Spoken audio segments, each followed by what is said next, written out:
नमस्कार मंडळी, स्वागत आहे तुमचं शेती आणि सरकारी योजना या यूट्यूब चॅनलमध्ये. मित्रांनो, तुम्हीही अशी सरकारी बचत योजना शोधत आहात का, ज्यामध्ये एकदाच पैसे गुंतवल्यानंतर दर महिन्याला नियमित उत्पन्न मिळत राहते?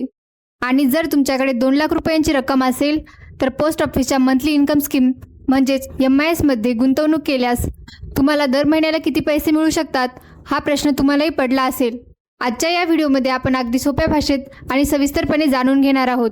पोस्ट ऑफिस MIS योजना म्हणजे काय, या योजनेत खाते कोण उघडू शकतो, किमान आणि कमाल गुंतवणूक किती करता येते, सध्या या योजनेवर किती व्याजदर मिळतो, 2 लाख रुपये जमा केल्यास दरमहा किती उत्पन्न मिळते, तसेच या योजनेतील काही महत्त्वाच्या गोष्टी कोणत्या आहेत. म्हणून हा व्हिडिओ शेवटपर्यंत नक्की पहा, कारण शेवटी आपण 2 लाख रुपयांचे संपूर्ण गणित देखील समजून घेणार आहोत. चला तर मग सुरुवात करूया. व्हिडिओ सुरू करण्यापूर्वी एक छोटीशी विनंती आहे. तुम्ही जर या चॅनेलवर पहिल्यांदाच आला असाल तर चॅनेलला नक्की सबस्क्राईब करा, जेणेकरून संपूर्ण अपडेट्स तुम्हाला वेळेवर मिळतील. चला तर मंडळी, व्हिडिओला सुरुवात करूया. मित्रांनो, सर्वप्रथम समजून घेऊया की पोस्ट ऑफिस MIS योजना म्हणजे नेमकी काय. ही एक सरकारी बचत योजना आहे. या योजनेत तुम्हाला वारंवार पैसे भरायचे नसतात, तुम्ही फक्त एकदा ठराविक रक्कम जमा करता. आता हे एका सोप्या उदाहरणातून समजून घेऊया. समजा तुम्ही या योजनेमध्ये 2 लाख रुपये जमा केले. हे 2 लाख रुपये पोस्ट ऑफिसमध्ये गुंतवले जातात. त्यानंतर पोस्ट ऑफिस त्या रकमेवर ठराविक व्याज देते. पण या योजनेची खास गोष्ट म्हणजे हे व्याज तुम्हाला वर्षाच्या शेवटी एकदाच मिळत नाही, तर दर महिन्याला तुमच्या खात्यात जमा केले जाते. म्हणजेच एकदा पैसे गुंतवल्यानंतर तुम्हाला प्रत्येक महिन्याला नियमित उत्पन्न मिळत राहते. याच कारणामुळे या योजनेचे नाव मंथली इन्कम स्कीम म्हणजेच MIS ठेवण्यात आले आहे. ही योजना विशेषतः अशा लोकांसाठी उपयुक्त मानली जाते ज्यांना दर महिन्याला निश्चित उत्पन्न हवे असते. उदाहरणार्थ ज्येष्ठ नागरिक, निवृत्त व्यक्ती, गृहिणी किंवा आपली बचत तुलनेने सुरक्षित ठिकाणी ठेवून त्यावर दर महिन्याला व्याज मिळवू इच्छिणारे लोक या योजनेकडे प्राधान्य देतात. थोडक्यात सांगायचं झालं, एकदाच पैसे जमा करा आणि त्यावर मिळणारा व्याज दर महिन्याला मिळवा. हीच पोस्ट ऑफिस MIS योजनेची सर्वात मोठी खासियत आहे. आता अनेकांच्या मनात एक प्रश्न येतो की या योजनेत खाते नेमके कोण उघडू शकतं. चला हे अगदी सोप्या भाषेत समजून घेऊया. सर्वात आधी, जर तुम्ही भारताचे निवासी नागरिक असाल तर तुम्ही या योजनेत खाते उघडू शकता. जर तुम्हाला एकट्याने गुंतवणूक करायची असेल तर तुम्ही सिंगल अकाउंट उघडू शकता. आणि जर तुम्हाला कुटुंबातील इतर सदस्यांसोबत मिळून गुंतवणूक करायची असेल तर जॉईंट अकाउंट उघडण्याचाही पर्याय उपलब्ध आहे. या जॉईंट अकाउंटमध्ये जास्तीत जास्त 3 प्रौढ व्यक्ती सहभागी होऊ शकतात. आता समजा एखाद्या मुलाचे वय 10 वर्षांपेक्षा कमी आहे तर त्या मुलाच्या नावाने त्याचे आई वडील किंवा पालक खाते उघडू शकतात.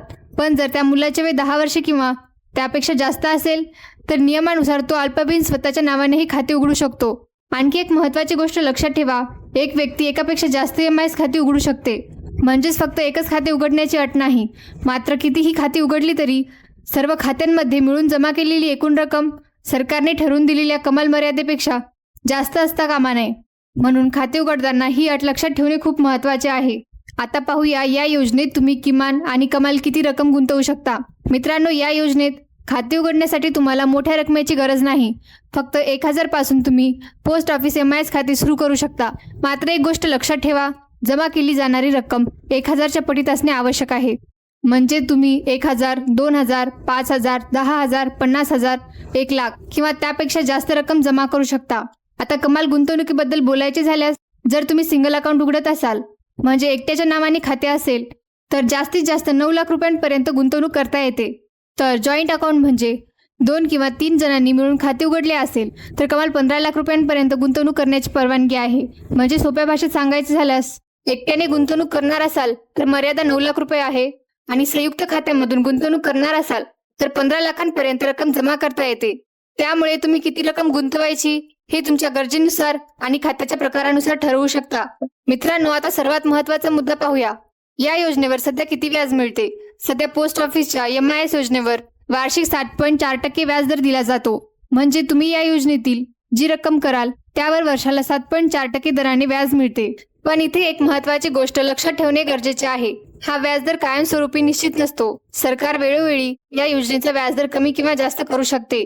म्हणून तुम्ही गुंतवणूक करण्यापूर्वी त्या वेळेचा नवीनतम व्याजदर एकदा नक्की तपासून घ्या. आता या योजनेची सर्वात मोठी खासियत समजून घेऊया. या योजनेत मिळणारे व्याज वर्षभर थांबून एकदाच मिळत नाही, तर दर महिन्याला तुमच्या खात्यात जमा केले जाते. उदाहरणार्थ, जर तुमच्या गुंतवणुकीवर एका वर्षात 12,000 व्याज मिळणार असेल तर ते एकदम न देता प्रत्येक महिन्याला साधारणपणे 1000 प्रमाणे तुमच्या खात्यात जमा केले जाते. याच कारणामुळे या योजनेला मंथली इन्कम स्कीम म्हणजेच दर महिन्याला उत्पन्न देणारी योजना असे म्हटले जाते. मित्रांनो, आता तो प्रश्न येतो ज्याचे उत्तर जाणून घेण्यासाठी बहुतेक जण हा व्हिडिओ पाहत आहेत. जर पोस्ट ऑफिस MIS योजनेमध्ये 2 लाख रुपये जमा केले तर दर महिन्याला किती पैसे मिळतात? चला हे अगदी सोप्या गणितातून समजून घेऊया. समजा तुम्ही या योजनेमध्ये 2 लाखांची गुंतवणूक एकदाच केली आणि सध्या या योजनेवर 7.4% वार्षिक व्याजदर लागू आहे. सर्वप्रथम वर्षभराचे व्याज काढूया. 2 लाखावर 7.4% दराने एका वर्षात एकूण 14,800 रुपये व्याज मिळते. आता हे 14,800 एकदम मिळत नाही, कारण ही मंथली इन्कम स्कीम आहे. म्हणून पोस्ट ऑफिस हे व्याज 12 समान भागांमध्ये विभागून दर महिन्याला तुमच्या खात्यात जमा करते.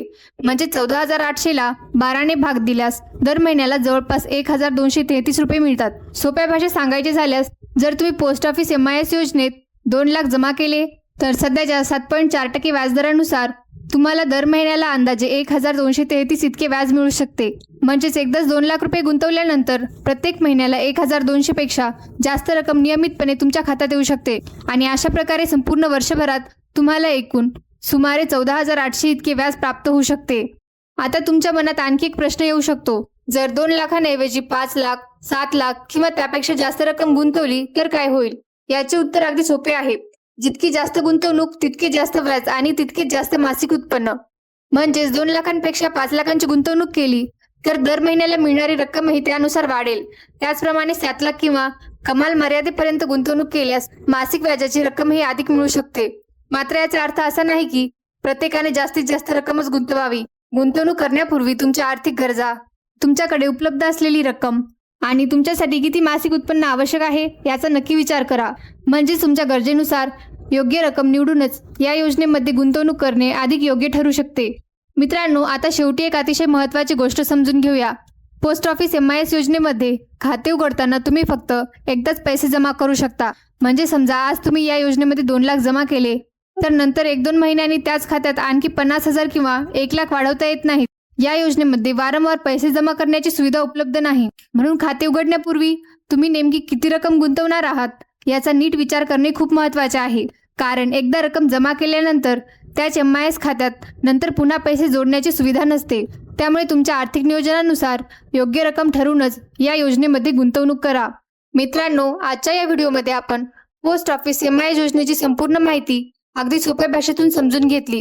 आपण जाणून घेतले की पोस्ट ऑफिस MIS योजना म्हणजे काय, या योजनेत खाते कोण उघडू शकते, किमान आणि कमाल किती गुंतवणूक करता येते, सध्याचा व्याजदर किती आहे आणि 2 लाख जमा केल्यास सध्याच्या व्याजदरानुसार दर महिन्याला अंदाजे 1,233 कसे मिळू शकतात, हे संपूर्ण गणितही पाहिले.